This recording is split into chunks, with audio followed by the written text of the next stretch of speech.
Mr. Bill Russell because of the multiple championships he won and the time that he won it in when the segregation and people pooping in his bed and all. It was just what he lived. Most of us just absolutely, we're horrified to think about, but he lived and was a total champion. And now I hear a story of him, a Celtic. I got to get this in my mind. A Celtic calling a Piston saying, it's all right. You got to get back on the horse. I'm blown away. And this is absolutely gold for me now. Let me tell you what else is going to blow you away. How about that Piston being at that Celtic Kevin Garnett jersey retirement?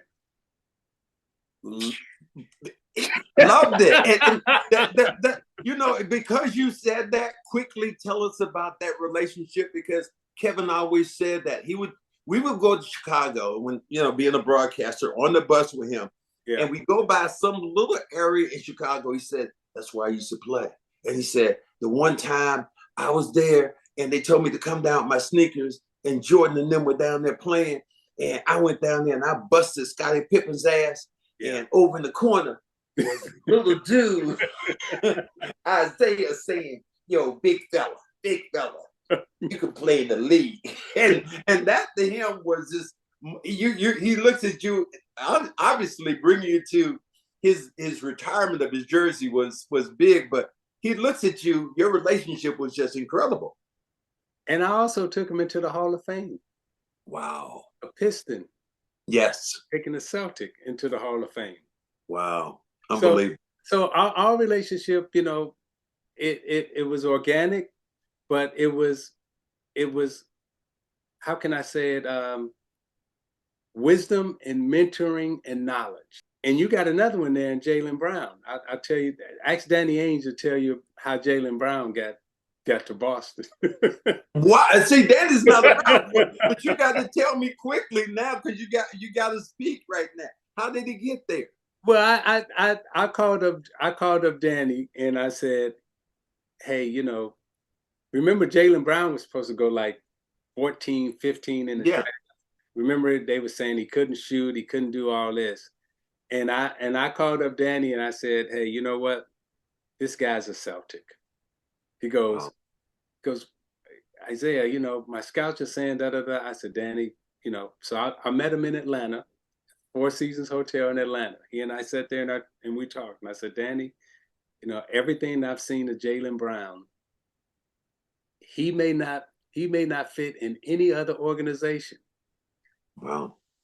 When he comes to Boston, he is a Celtic.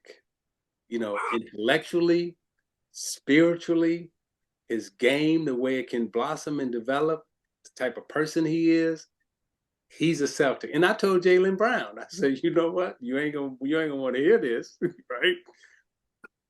You belong in Boston. You're a Celtic. Because I can't see myself that way. But once he understood the history of the Celtics, the real history of the Celtics, right? He fits hand in glove as a Celtic. Wow. And I said the same thing to Mikhail about Garnett. Garnett should be with you in that draft. And the day that you and I were sitting down, we were chopping it up and we were talking about, and I said, well, there's only Draymond Green. I said, there's only been 35 finals MVPs. And I turned around, I said, damn it, I'm one of them. Yeah. And you reached your hand over to me and said, I'm one too. I was like, that's my boy right there. That's my boy Blue right there. So, man, appreciate you coming on with me. And my podcast is only stronger because of you. Love you and respect, brother. Always. All right, man. Take it easy. All right. Bye-bye. The Cedric Maxwell Podcast is brought to you by FanDuel, the exclusive wagering partner of the CLNS Media Network.